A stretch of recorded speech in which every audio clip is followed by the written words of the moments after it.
लड़की का चेहरा तो कोई खास नहीं, लेकिन अगर मेरे बेटे को आप लोग सेटल कर दें तो मैं उसकी शादी आपकी बेटी से करवा दूं।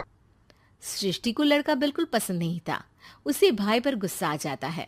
लड़के वालों के जाने के बाद कहती है, माँ देखा, शीनू मेरे लिए कैसा लड़का लेकर आया, न दिखाने लायक न सुनने लायक, सेटल भी नहीं, वो भी हम करे। अरे माँ मैं जानती हूँ ये मेरी शादी किसी भी घर में क्यों करवाना चाहता है। अरे कैसी बात कर रही है बहन, तूने तो देखा ना, लड़के को मैंने ही मना कर दिया तुझसे शादी के लिए। जिसने लड़का बताया था उसने उसकी बहुत तारीफ की थी। बात आई गई हो जाती है, लेकिन सृष्टि का मन शांत नहीं होता। क्या करूँ कुछ समझ में नहीं आ रहा। मेरी शादी हो गई तो ये लोग पूरी प्रॉपर्टी शीनू के नाम कर देंगे, मेरे हाथ तो कुछ लगेगा ही नहीं। तभी सृष्टि को आइडिया आता है। वो किसी वकील को फोन करती है। जी देखिए, अगर आपके मम्मी पापा का तलाक हो जाता है तो आपके पिता की आधी प्रॉपर्टी आपकी माँ के नाम हो जाएगी, फिर उसे वो किसी को भी दे सकती है।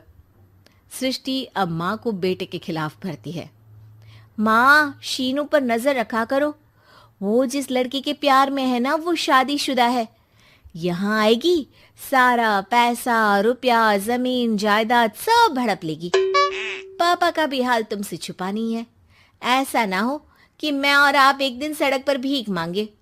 हे भगवान, मैं तो जीते जी मर जाऊंगी अगर ऐसा हो गया तो। ऐसा हो गया नहीं माँ, ऐसा ही होगा। अभी समय है, आगे का सोच लो। मैं तो कहती हूँ पापा से आधी प्रॉपर्टी लेकर अलग हो जाओ।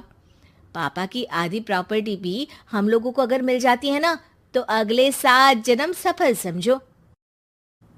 बेचारी माँ बेटी के कहने पर पति से तलाक लेकर अलग हो जाती है। सृष्टि अब पैसों से गाड़ी और अपने दूसरे महंगे शौक पूरे करने लगी। उसके दोस्त भी उसके पैसे इस्तेमाल करते। सृष्टि, कल तुम कहाँ थी? मैं सारा दिन घर पर अकेली थी।